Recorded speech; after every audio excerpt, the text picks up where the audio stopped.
Assalamualaikum. Assalamualaikum adik-adik semuanya. Waalaikumsalam, Ibu. Gimana kabarnya, sehat? Alhamdulillah Ibu sehat. Ibu sehat, Bu? Alhamdulillah. Selamat siang ya semuanya ya. Di sini semuanya pada hadir. Ada yang lagi sakit. umroh, Ibu. Oh iya, Putsal lagi umroh. Ibu Aisyah izin, Ibu Aisyah. Oh iya. Ya. Jadi sisanya hadir semuanya. Iya, Hadir, hadir, Bu. Ibu. Alhamdulillah, Bu rajin, Bu. Walafiat. Ya, alhamdulillah, Bu. Jadi hari ini tuh Ibu materi kali ini tuh Ibu akan sedikit menjelaskan tentang hadis tentang pertanggungjawaban dan amanah dari menepati janji. Ada yang tahu nggak hadis mengenai tentang pertanggungjawaban dalam menepati janji itu? Nggak tahu, Bu. Nggak tahu. Nggak tahu. Nggak tahu. Kayak gimana, Bu? Kayak gimana sih, Bu? Ini ya, Ibu di sini akan menjelaskan dua nih, ada dua ya. Ada dua konteks. Yang pertama itu pertanggungjawaban dalam menepati janji dan yang kedua itu amanah dalam menepati janji. Jadi yang pertama itu Ibu akan menjelaskan tentang pertanggungjawaban dalam menepati janji. Apa sih pertanggungjawaban dalam menepati janji? Yang pertama itu definisi dari pertanggungjawaban yaitu pertanggungjawaban dalam menepati janji itu bisa diartikan sebagai kewajiban individu untuk menjawab setiap perbuatan dan keputusan yang diambil. Nah, misalkan ya adik-adik semua, misalkan kalian itu menjanjikan sesuatu seperti halnya, contohnya, misalkan ibu memberikan PR pekerjaan rumah agar dikerjakan. Nah, misalkan minggu depannya wajib dikumpulkan nih. Nah, jadi kalian itu harus mempertanggungjawabkan atas janji tersebut, seperti kalian itu harus mempertanggungjawabkan atas PR yang telah ibu berikan kepada kalian semua, jadi harus dikerjakan. Oke, Ibu. Terus ruang lingkup dan aspek-aspek dari pertanggungjawaban itu meliputi kewajiban moral, etika, sosial, dan spiritual yang mencakup hubungan manusia dengan Allah SWT, diri sendiri, dan sesama manusia. Nah, jadi kayak pertanggungjawaban menepati janji itu ada hubungannya dengan Allah SWT. Jadi sepertinya kalau misalkan kalian nih tidak mempertanggungjawabkan atas janji yang kalian ucapkan, nah nanti itu ada konsekuensinya yang telah Allah berikan. Misalkan kalian menjanjikan sesuatu, nah kalau misalkan kalian enggak menepati janji tersebut itu tuh suatu hal yang tidak disukai oleh Allah dan itu juga bakal dosa jadinya, soalnya kalian itu sudah menjanjikan sesuatu hal tersebut. Nah, berhubungan dengan diri sendiri juga contohnya ya.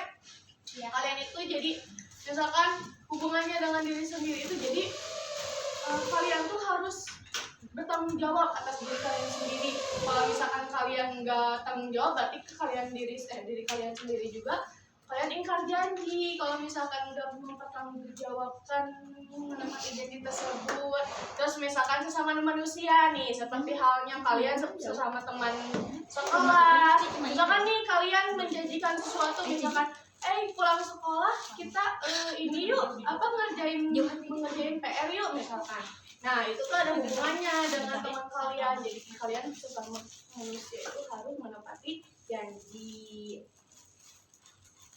Nah, di sini ya, Pak Ibu nggak ini bahasa Arabnya, jadi artinya aja ya, soalnya kan bisa kalian nggak bisa bahasa Arab ya. Nah, jadi langsung aja. Jadi landasan hadis tentang pertanggungjawaban itu yang pertama ada hadis riwayat Bukhari.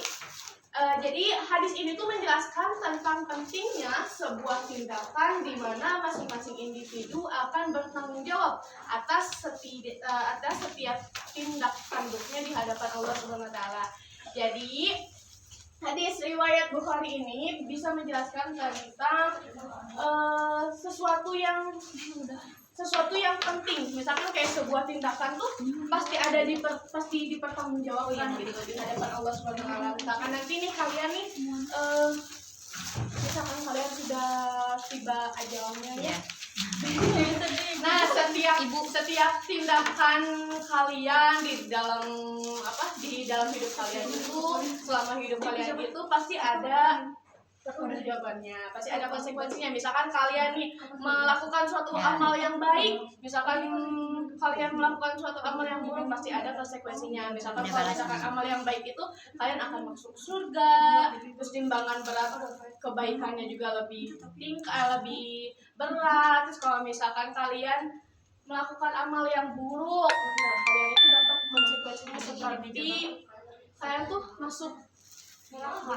Terus juga itu tuh sangat dimurkai oleh Allah SWT. Nah, yang kedua itu ada hadis riwayat Muslim. Nah, dalam hadis ini ditekankan bahwa pertanggungjawaban mencakup setiap aspek kehidupan dari tindakan pribadi hingga keputusan yang mempengaruhi orang lain. Jadi di sini juga sama halnya seperti hadis Bukhari. Di sini tuh ditekankan juga bahwa emang setiap semua tindakan yang kalian lakukan itu pasti dipertanggungjawabkan. Misalkan dari setiap aspek kehidupan, baik itu pribadi kalian maupun kalian sesama manusia. Terus dari yang terakhir itu analisis kontekstual dilakukan untuk memahami bagaimana hadis tersebut diaplikasikan dalam situasi realisasi Siap, Bu. sehari-hari bagi umat manusia. Nah, jadi sama ya halnya semuanya ya teman-teman ya adik-adik. Iya, Ibu. Iya, Ibu. Nah, yang kedua itu Ibu akan sedikit menjelaskan tentang amanah dalam menepati janji. Amanah. Nah, kalau misalkan menepati janji itu kan berarti kalian tuh harus menjadi seseorang yang amanah ya, karena Ya. kalian itu pasti diberikan kepercayaan untuk menepati janji tersebut. Seperti halnya kalian itu, misalkan adik-adik nih, berjanji misalkan melakukan sesuatu. Misalkan ibu memberikan kalian PR, pekerjaan rumah, kan berarti ibu memberikan kepercayaan bahwa buat kalian itu untuk mengerjakan PR tersebut. Jadi kalian itu harus menjaga amanah tersebut dalam menepati janji bahwa kalian itu harus mengerjakan pekerjaan rumah. Ya, siap, Bu. Terus definisi dari signifikasi amanah. Ada yang tahu nggak pengertian amanah itu apa? Seperti Amanah percaya. tanggung jawab yang yang dipercayakan kepada seseorang yang harus dilaksanakan dengan penuh kejujuran. Ah, baik Mardia, bagus sekali. Tadi juga Aliansyah ya jawab. Iya. 100 buat kalian. Siap, Iya, Ibu. tapi Makasih. nambahan ya, Bu. Oke. Jadi, Ibu sedikit menjelaskan lagi ya. Jadi, definisi amanah itu adalah tanggung jawab yang dipercayakan kepada seseorang yang harus dilaksanakan dengan penuh integritas dan kejujuran. Jadi, amanah itu sesuatu kepercayaan yang misalkan Ibu berikan kepada kalian semua, misalkan ya seperti halnya tadi yang sebelum Ibu bicarakan. Jadi misalkan Ibu memberikan amanah untuk kalian semua itu mengerjakan pekerjaan rumah. Nah, jadi kalian itu harus menjadi seseorang yang amanah karena telah diberikan kepercayaan oleh Ibu untuk mengerjakan pekerjaan rumah kalian. Terus pentingnya amanah dalam kehidupan sehari-hari. Ada yang tahu nggak pentingnya amanah dalam kehidupan sehari-hari kalian? Ya, dipercaya terus sama orang-orang. Ya. Soalnya kalau udah sekali bohong, biasanya Susah. orang tuh susah percaya lagi. Oh iya, betul. Jadi nganggap kita salah terus. Iya. Jadi banyaknya hal-hal penting kebaikan dalam mengerjakan sikap amanah itu ya. Iya. Tuh di sini juga tuh ya bisa kebaca nggak teman-teman adik-adik semuanya? Kebaca yang pentingnya amanah. Kebaca, Bu. Jadi sangat penting bahwa amanah itu dalam kehidupan sehari-hari itu sangat penting ya. Amanah itu. Terus nah, ada hadis tentang kejujuran dan integritas. Di sini itu disebutkan bahwa Rasulullah SAW bersabda bahwa seorang muslim itu harus selalu jujur dan menjaga integritas yaitu amanah karena itu adalah refleksi dari amanah. Ya, jadi ini tuh mencerminkan bahwa hadis ini tuh sangat penting bahwa amanah itu sangat penting dalam kehidupan sehari-hari. Terus implementasi amanah dalam kehidupan berkeluarga. Nah, misalkan nih di keluarga kalian amanah itu mencakup tanggung jawab untuk mendidik anak dengan nilai-nilai yang penting dan menjaga keutuhan keluarga. Jadi kalau misalkan amanah, misalkan kalian diberikan amanah oleh orang tua kalian untuk menjaga rumah, misalkan orang tua kalian pada pergi, misalkan nah kalian tuh harus amanah untuk menjaga rumah tersebut. Terus amanah dalam bermasyarakat. Nah, menjaga amanah dalam masyarakat itu berarti bertindak adil, jujur dan memenuhi tanggung jawab publik dengan ikhlas sesuai prinsip. Nah, jadi misalkan kalian terjun nih ke lingkungan masyarakat ya, jadi kalian itu harus adil, bersikap adil, harus bersikap jujur, harus bersikap memenuhi tanggung jawab seperti ini kan. Ibu kan menjelaskan tentang amanah dalam menepati janji ya. Jadi kalau misalkan kalian terjun ke masyarakat nih, Ya. kalian itu misalkan diberikan kepercayaan untuk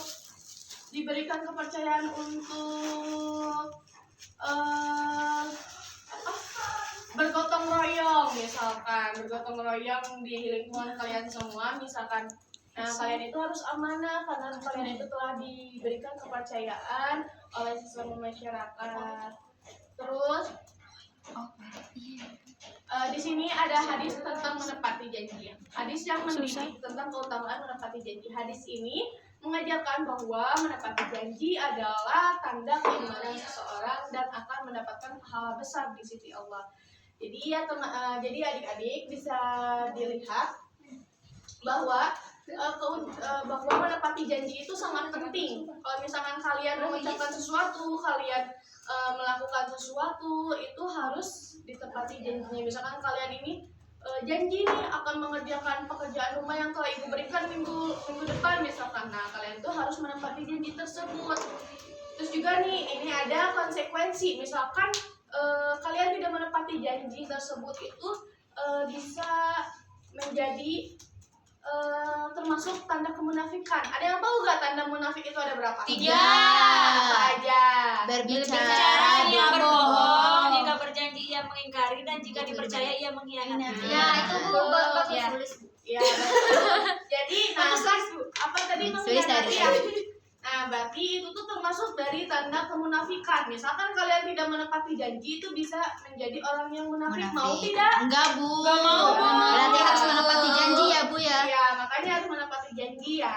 Iya, Bu. Nah, terus juga kalau misalkan kalian tidak menepati janji, bisa mendatangkan siksa di akhirat. Nah, balik lagi dari yang sebelumnya yang amanah. Kan ada pertanggungjawaban. Nah, jadi kalau misalkan kalian tidak menepati janji, nah itu tuh nanti di akhirat itu Allah pasti meminta pertanggungjawaban kalian. Kenapa sih tidak menepati janji tersebut? Pasti ada konsekuensinya ya adik-adik ya. Iya. Ya, udah semuanya. Ada yang mau bertanya? Ada yang nggak ngerti gak? Ngerti, Bu. Ngerti, Bu. Insyaallah. Alhamdulillah, pinter ya semuanya di Iya, kalian. saking pintar. Ya, alhamdulillah tuh ya. Ya, nanti ibu akan memberikan tugas. Soalnya ibu tuh ini tuh mau cepet-cepet ya. Kalian mau nggak diberikan tugas? Kelompok aja, Bu. Kelompok aja, Bu. Kelompok aja, Bu. Kerjain di rumah, Bu. Ya, dikerjain di rumah ya. Jadi misal ininya tugasnya ibu berikan berikan contoh-contoh tentang menepati janji ya adik-adik ya. 5, satu orang 5 aja. Iya, Kan Ibu. kelompok. Oh, satu kelompok 5 ya. 5. Oke ya. Oke semuanya. Siap, Ibu. Makasih. Alhamdulillah ya. Kali ini sedikit ibu menjelaskan. Alhamdulillah semuanya pada ngerti ya. Alhamdulillah. Ya, wabillahi taufiq wal hidayah. Wassalamualaikum warahmatullahi wabarakatuh. Waalaikumsalam.